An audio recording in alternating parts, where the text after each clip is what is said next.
Hi, I'm Sidney Galpern from SeeMeCakes.com, and today I'm going to show you the new tool set from Ateco.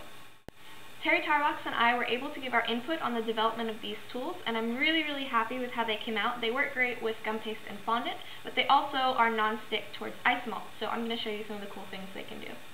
Obviously, your imagination is the only limit as to how you can use these tools and what techniques you can use them and shapes that you can make with them. I'm just going to show you a few quick examples of what I like to use them for today. Okay, so these are the tools. There's 3 different tools with 6 different tips that you can use. I'm going to show you the scoop tool first, okay? And so I think this was Teri Tarbox's idea initially. That may have been what kind of started the idea for the tools themselves. But you can take this tool, and since it is high heat and you don't have to worry about it melting in the Isomalt, you can dip it and use it like a scoop or like a pour. And that way you don't have to worry about overflowing your mold. You can kind of take it a little bit at a time.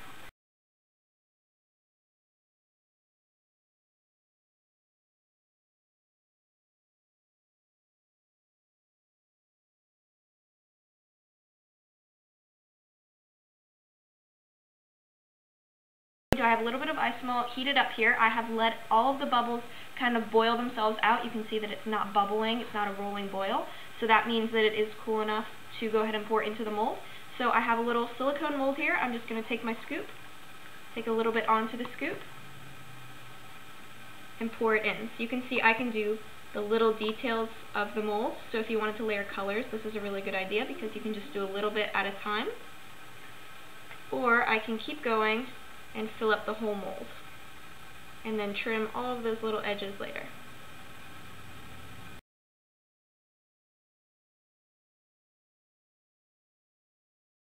So it's been a few minutes. You can see that when this is cool, since it is non-stick, I'm just going to be able to completely break it off, and it's super easy cleanup. Just remelt all those little pieces. Alright, so next I'm going to show you the other side of the scoop tool, which is this flat edge tool. I really like this for spreading glue because it's kind of like a spatula shape, so you get a really nice edge.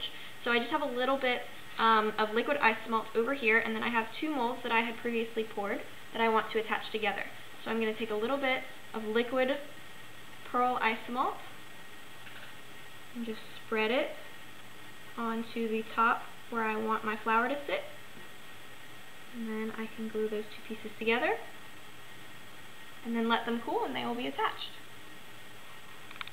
The next tip that I would like to show you is the ball tool. And so I have a piece of Satin Ice gum paste that I rolled out and used a little flower punch on. And so the nice part about the ball tool on the non-stick tools is that you don't need anything to stick onto it. So you don't need any sort of powder or Crisco or anything like that.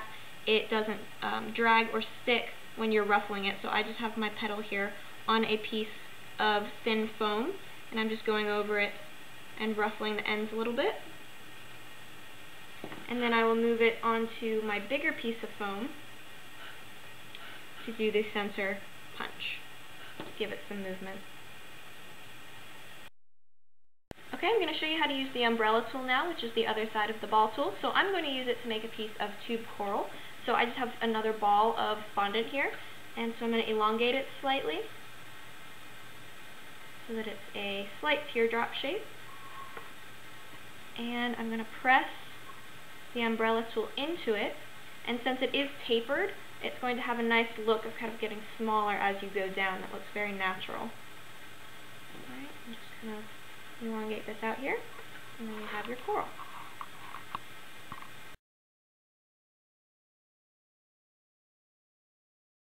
So the last tool I'm going to show you guys is the veining tool. So both of these ends are relatively similar, except for one of them is a little bit bigger or wider than the next.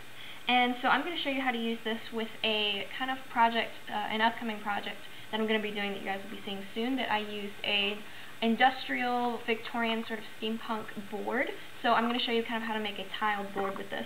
Now obviously if I was going to do gold or silver or bronze, I would start with a base color of a gray or a tan, but for lighting purposes you guys will be able to see it so that it'll show up. I'm using the blue that I used before.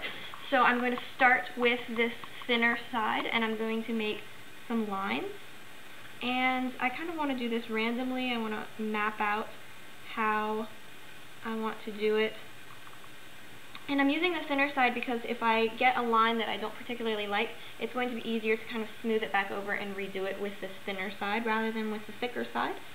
And so I just kind of do a random pattern of some different lines, and then once I'm happy with all of the shapes that I have, I go over it with that thicker edge just to widen it and darken it a little bit.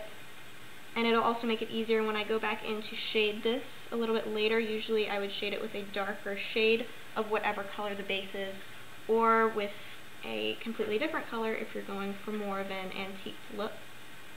And I just kind of follow in those lines and widen them up a little bit, like that. So now that I have the lines, I go back in with the umbrella tool, and I'm going to kind of put the indents where the bolts are going to go. I'll also shade these a little bit darker after I paint it, but that just kind of helps to give it a more realistic look.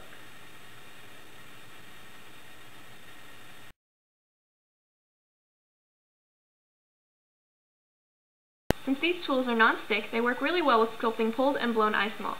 The surface of them won't stick to Isomalt as you model it, making for super ease of use. Thank you so much to Doug at Ateco for running with this idea for these non-stick tools. They are now my favorite tools to work with both in class and when I make sculptures. Here are all the products I used today, and I'll also put links in the description box below for each website.